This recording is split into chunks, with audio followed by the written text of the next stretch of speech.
If AIDS ever finally vanishes from the earth, humankind will likely look back on one aspect of the epidemic as the most damaging and also the most puzzling: our near complete failure to stop sexual transmission of the disease. There are very few people who do not know how AIDS is transmitted. A good number of the people most at risk for AIDS have watched friends or family members waste away and die from the disease. Yet they continue to have sex unprotected by monogamy or even condoms. At the turn of the 21st century, AIDS was a crisis of biblical proportions in South Africa. In 1990, only 1% of South African adults had been infected.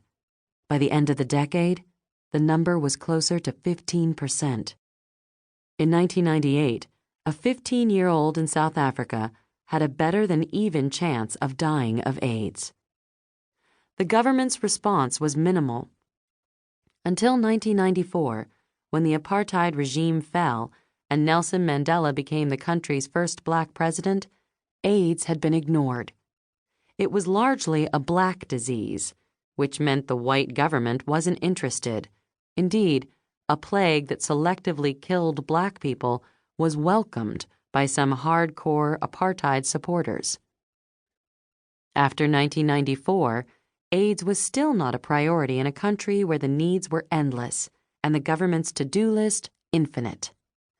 South Africa's AIDS prevention campaign was perfunctory, consisting mainly of billboards featuring the iconic AIDS red ribbon. Then the health minister spent a fifth of her AIDS budget to produce a play about AIDS called Serafina 2.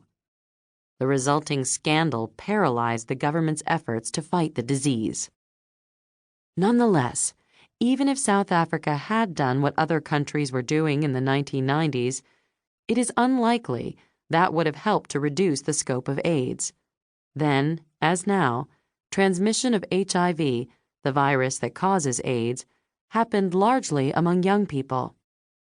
Other countries were trying to reach teenagers through talks in schools, churches, and community groups, and through advertisements in the mass media. They were telling teenagers what AIDS is and how it is spread, advising them to use condoms and limit their partners, and warning them about the threat of early death. None of it was working. Rates of new infections among young people were going up, in some places soaring.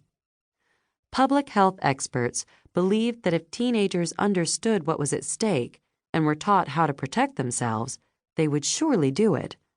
But in country after country, teenagers proved them wrong.